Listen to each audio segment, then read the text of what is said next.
Difference between company HR and consultancy HR. अपनी MBA की पढ़ाई पूरी करने के बाद जब कोई भी स्टूडेंट या कोई भी कैंडिडेट एचआर में अपना करियर बनाना चाहता है, तो जब एक फ्रेशर किसी कंपनी में एचआर के लिए अप्लाई करता है तो वहाँ पे शुरुआत होती है एज एन एचआर असिस्टेंट या एचआर एग्जीक्यूटिव या एचआर सपोर्ट के तौर पे। जब कोई भी कैंडिडेट एज अ फ्रेशर किसी कंसल्टेंसी में एज एन एचआर जॉब के लिए अप्लाई करता है तो वहाँ पर काम बिल्कुल अलग होता है। जब कोई कैंडिडेट किसी कंपनी में as an HR executive join करता है तो उसे सब तरह का काम सीखने को मिलता है, जो कहा जाता है एचआर जनरलिस्ट प्रोफाइल, जिसमें recruitment, payroll, training and development, compensation management, relieving और भी बहुत सी चीज़ें सीखने को मिलती है। इसी की जगह जब कोई कैंडिडेट किसी कंसल्टेंसी में ज्वाइन करता है तो मोस्टली वहाँ पर एक ही काम होता है, दैट इज़ रिक्रूटमेंट, और रिक्रूटमेंट में भी mostly calling and interview lineup. तो क्या डिफरेंस होता है कंपनी एचआर में और कंसल्टेंसी एचआर में? देखिए, जैसे कोई कंपनी है जिसे बहुत सारे बल्क में कैंडिडेट्स की रिक्वायरमेंट है तो वहाँ पे एक आदमी अकेला इतनी सारी हायरिंग नहीं कर सकता है, इसलिए वो लोग किसी कंसल्टेंट को हायर करते हैं जिनका सिर्फ एक ही काम रहता है और वो रहता है कॉलिंग करना और कैंडिडेट को लाइनअप करना, यानी कि उस कंपनी में इंटरव्यू के लिए भेजना।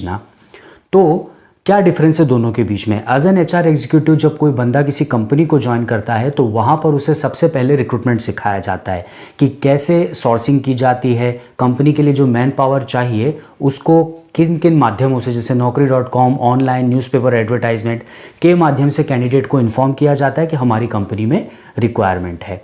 इसके बाद उन लोगों का इंटरव्यू लिया जाता है जो हेड एचआर और जिस तरह के भी पैनलिस्ट होते हैं कंपनी में वो लोग लेते हैं। उसके बाद अगर वो लोग सेलेक्ट हो जाते हैं तो उनको ऑफ़र रिलीज़ करना, ऑफ़र रिलीज़ करने के बाद उन लोगों का ज्वाइनिंग कराना, डॉक्यूमेंट्स चेक करना, जब वो फाइनली ज्वाइन कर लेते हैं उसके बाद उनका ट्रेनिंग एंड डेवलपमेंट, उसके बाद उन लोगों की सैलरी बनाना which is called payroll, इसके बाद कॉम्पनसेशन एंड रिवार्ड मैनेजमेंट, इसके बाद time to time HR policies के अकॉर्डिंग जो भी उन्हें सिखाना होता है वो एज एन एचआर एग्जीक्यूटिव उन्हें सिखाया जाता है। एंड फाइनली अगर वो बंदा कंपनी से रिज़ाइन मार देता है तो उसकी रिलीविंग कैसे होगी ये भी सिखाया जाता है। तो एक कंपनी में एज एन एचआर करियर बहुत अच्छा रहता है क्योंकि एक ही टैग के अंदर आपको बहुत कुछ सीखने को मिलता है। इसी की बजाय जब एक कंसल्टेंसी में कोई बंदा ज्वाइन करता है या लड़की ज्वाइन करती है तो वहाँ पर उसे मैक्सिमम जो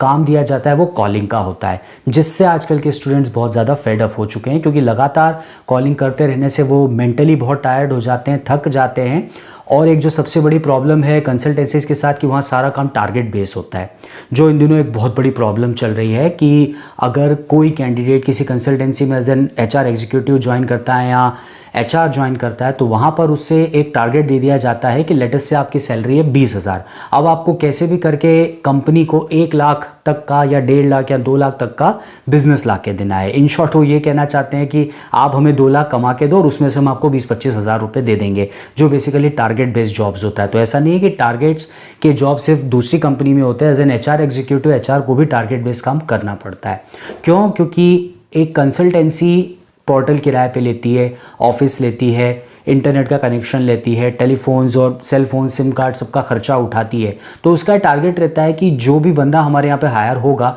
उससे कम से कम इतना बिजनेस निकलवाओ कि वो हमारी रिकवरी हो जाए जो पैसा हमने कंपनी में या कंसल्टेंसी में इन्वेस्ट किया है। तो ये एक बहुत ही चैलेंजिंग काम हो गया है बिकॉज टारगेट से प्रॉब्लम नहीं है, लेकिन जिस तरीके से कंसल्टेंसीज काम करती है, बहुत ज़्यादा प्रेशर देना बच्चों पे कि कैसे भी करके आप अपना टारगेट अचीव कीजिए, और अगर आप टारगेट अचीव नहीं करेंगे तो ऐसा भी सुनने में आया कि कई सारी कंसल्टेंसीज ये कहती है कि हम आपको जॉब से निकाल देंगे या आपकी सैलरी होल्ड कर देंगे। इन शॉर्ट वो फोर्सफुली उनसे काम करवाना चाहती है, जो मेरे हिसाब से एज एन एचआर किसी भी कैंडिडेट की मेंटल हेल्थ के लिए अच्छा नहीं है। सो क्या करें ऐसे सिचुएशंस में? देखिए, सीधी सी बात है, अगर आपको अपना करियर शुरू करना है तो इट्स 1000 टाइम बेटर आप एक कंपनी ज्वाइन कर ले, क्योंकि कंपनी में हो सकता है आपको सैलरी बहुत कम मिले, स्टाइफंड मिले 6 या 7 हज़ार से ज़्यादा ना मिले, लेकिन आपको वहाँ सीखने को बहुत कुछ मिलेगा और वहाँ पे एक लिमिटेड टाइम के लिए आपको हायरिंग करना पड़ती है। वहाँ पूरा दिन ये काम नहीं होता है कि सिर्फ आप कॉलिंग ही कॉलिंग करें, और कॉलिंग करने के बाद आपको उसके साथ दूसरी भी चीज़ें सीखने को मिलती हैं, जैसे पे रोलिंग हो गया, ट्रेनिंग एंड डेवलपमेंट हो गया, कॉम्पनसेशन रिवार्ड मैनेजमेंट हो गया, और भी बहुत सारी एक्टिविटीज़ होती है। एम्प्लॉय वेलफेयर होता है, एम्प्लॉय बेनिफिट्स होता है, एचआर पॉलिसीज़ बनाना। So that is a bit good part when you join a company as an HR executive. So मेरा सजेशन सारे फ्रेशर्स के लिए ये है कि अगर आप लोगों को एज ए फ्रेशर जॉब नहीं मिल रहा है तो आप किसी भी अच्छी कंपनी में डायरेक्ट जाइए, वहाँ पे अपना रिज्यूम ड्रॉप करके आइए, हो सकता है कि आप 10 कंपनी में करें और किसी एक कंपनी में आपको अच्छा काम ज़रूर मिल जाए। और स्टार्टिंग में सैलरी मत देखिए, स्टार्टिंग में सिर्फ लर्निंग सीखिए, क्योंकि अगर आप एज ए एचआर जर्नलिस्ट कोई काम सीख जाते हैं आगे जाके करियर बहुत अच्छा है। बट अगर एक कंसल्टेंसी में आप ज्वाइन करते हैं तो वहाँ ले दे के आपको कॉलिंग के अलावा और कोई काम नहीं रहेगा, क्योंकि कॉलिंग के बाद जो बाकी का प्रोसेस है वो कंपनी खुद हैंडल करती है। होती है कुछ कंसल्टेंसी जो पेरोल मैनेजमेंट भी करती हैं, लेकिन जो चैलेंजिंग काम इन दिनों कंसल्टेंसीज का चल रहा है वो ये है कि एक